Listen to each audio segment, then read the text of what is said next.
प्रस्तुत वीडियो में अभिज्ञान शाकुंतलम प्रथम अंक के 14वें पद्य से आरंभ कर रहे हैं। इस 14वें पद्य का वक्ता राजा दुष्यंत है तथा इसमें कड़ु के आश्रम के आसपास के परिवेश का वर्णन है। निवाराः शुकगर्भ कोटर मुखा भृष्टाः तरुणा मधः प्रस्निग्धाः कुचिद इंगुदी फलविधा सुच्यन्त एव उपलाः विश्वास उपगमाद अभिन्न गतयः शब्दं सहन्ते मृगास्तोयाधार पथाश्च बल्कल शिखा निश्यन्द रेखांकिताः निवाराः शुकगर्भ कोटर मुखभ्रष्टास्तरूणा मधः। तोतों से युक्त घोंसलों के अग्रभाग से घिरे हुए निवार वृक्षों के नीचे दिखाई दे रहे हैं। प्रस्निग्धः किचिद इंगुदी फलविधा सुच्यन्त एव उपलाः। कहीं पर इंगुदी के फलों को तोड़ने वाले उनको तोड़ने से बने चिकने पत्थर दिखाई दे रहे हैं। विश्वास उपगमाद अभिन्न गतयः शब्दं सहन्ते मृगास। कहीं पर विश्वास उत्पन्न होने से निशंक भाव से निर्भीक भाव से मृग शब्द सुन रहे हैं। तो यह आधार पथाश्च बलकल शिखा निश्यन्द रेखांकिताः।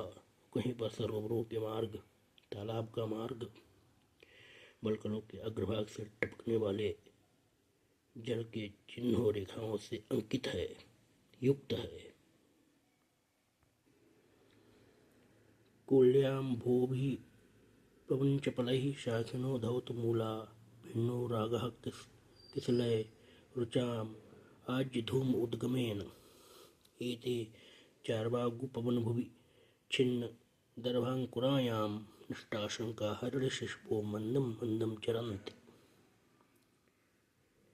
कुल्याम्भोभिः पवनचपलैः शाखिनो धौतमूला। कहीं पर वायु के चलने से चंचल नहर के जल से वृक्षों के जड़ भाग वृक्षों की जड़ें धुली हुई दिखाई दे रही हैं। भिन्नो रागः किसलय रुचाम आज्य धूम उद्गमेन। कहीं पर यज्ञ के घी के धुएं से उड़ने वाले यज्ञ के घी के धुएं के उड़ने से कोमल पत्तों की कांति काली पड़ गई है। एते चार्वागुपगमन भिन्न गंभंकुरायाम। कहीं पर निर्भीक मृग शावक यहाँ पर कुशांकुर तोड़ लिए गए हैं। ऐसे स्थान पर नष्टाशंका हिरण्यशिशवो मंदम मंदम चरन्ति। निर्भीक मृग शावक मंद मंद विचरण कर रहे हैं। प्रस्तुत 16वें पद्य में राजा ने अपना शुभ शकुन वर्णित किया है। शांतम इदम आश्रम पदम। आश्रम का यह स्थान शांत है। ईश्वरति च बाहु। परंतु मेरी बाह फड़क रही है। कुतः फलिदम। इसका फल कहाँ है, इसका परिणाम कहाँ है। अथवा भवितव्या नाम द्वाराणि भवन्ति सर्वत्र। अथवा भावी घटनाओं के द्वार अर्थात तदनुसार तदनुकूल परिस्थितियाँ सभी जगह हो जाती हैं। प्रस्तुत 17वें पद में कवि ने शकुंतला तथा उसकी सखियों के सौंदर्य का वर्णन किया है। शुद्धांत दुर्लभम विदम बपुर आश्रम वासिनो यदि जनस्य। यदि अंतःपुर की सुंदरियों के लिए भी दुर्लभ ऐसा सौंदर्य शरीर आश्रम की निवासी युवतियों का है, युवती का है। दूरी कृतः खलु गुणैर उद्यान लता वन लता भी। तब तो मानो वन की लता ने अपने गुणों से उद्यान की लता को भी तिरस्कृत कर दिया है, परास्त कर दिया है। प्रस्तुत 18वें पद्य में राजा ने शकुंतला के शारीरिक सौंदर्य के प्रति संकेत किया है। इदम किल अव्याज मनोहरम वपुस्तपः क्षमं साधयितुं यः इच्छति। जो व्यक्ति इस सुंदर मनोरम स्वाभाविक रूप से सुंदर मनोरम शरीर को तपस्या करने के योग्य बनाना चाहता है। ध्रुवम सा नीलोत्पल पत्र धारया शमीलताम चेतुम ऋषिर्भविष्यति। निश्चित वह ऋषि व्यक्ति मानो उसी प्रकार से व्यर्थ का कार्य कर रहा है जैसे कोई व्यक्ति नीलकमल के पत्ते की धार से, नोक से शमी की कठोर लता को चित्रित करने में उसमें छिद्र करने के लिए प्रयास करता है। जैसे नीलकमल के पत्ते से शमी के कठोर वृक्ष में छेद नहीं किया जा सकता है, वैसे ही इस सुंदर शरीर वाली युवती यथा शकुंतला को तपस्या करना अत्यंत कठिन है। प्रस्तुत 19वें पद में भी राजा ने शकुंतला के सौंदर्य का वर्णन करते हुए कहा है, इदम उपहित सूक्ष्म ग्रंथिना स्कंद देशे स्तनयुग परिहाराच्छादिना वल्कलेन वपुर अभिनवम अस्याः पश्यति स्वाम्न शोभाम कुसुमिविनद्धं पांडुपत्रोदरेण। स्कंद देशे, कंधे पर, उपहित सूक्ष्म ग्रंथिना, जिसमें छोटी सी गांठ लगाई गई है, स्तन युग परिहाराच्छादिना, ऐसे दोनों स्तनों को आच्छादित किए हुए, वल्कलेन, वल्कल वस्त्र से, अस्याः इदम अभिनवम वपु, इसका यह अभिनव मनोरम शरीर, पांडुपुत्रेण पिनद्धम कुसुमं विव, पीले पत्ते के मध्य भाग से आच्छादित पुष्प की भांति, श्याम शोभा में पश्चित, अपनी स्वाभाविक शोभा सौंदर्य को धारण नहीं कर रहा है, अर्थात शकुंतला का संपूर्ण सौंदर्य अपने संपूर्ण व स्वाभाविक रूप में अभिव्यक्त नहीं हो रहा है।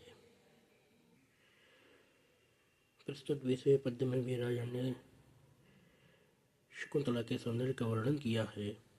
सरसिजम अनुविद्धम शैवलेन अपि रम्यम मलिनम अपि हिमांशोर्लक्ष्मीं तनोति इदम अधिक मनोज्ञा वल्कलेन अपि तन्वी किं भी मधुराणाम मंडनम न कृतीनाम।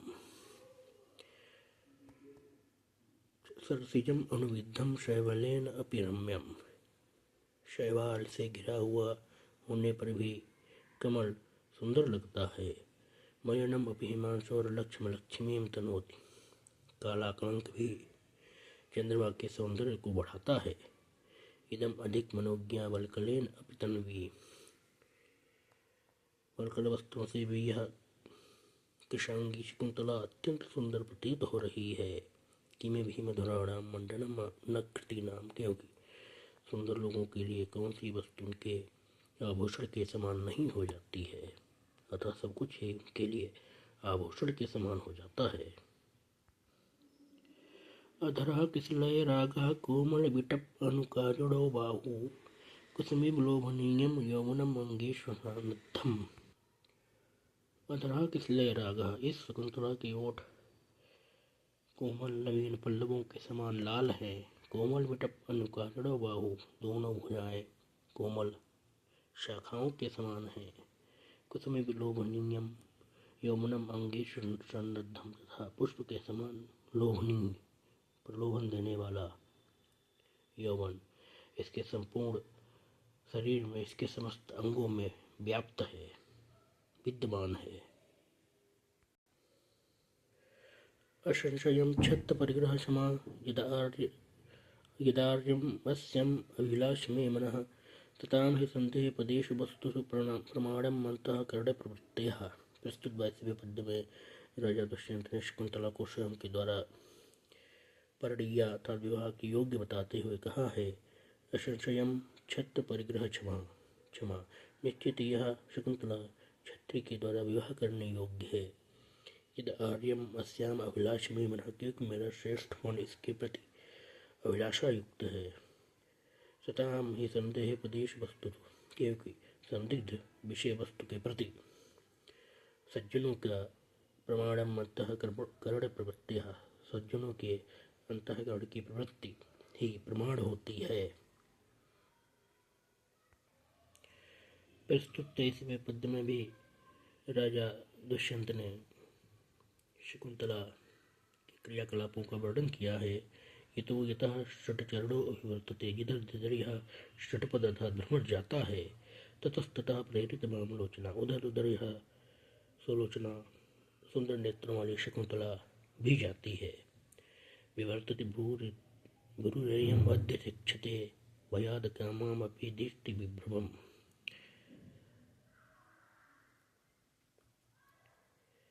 और भवों को भ्रूयुगल को तान कर या भयवश काम भाव के बिना भी आज कटाक्षपात सीख रही है।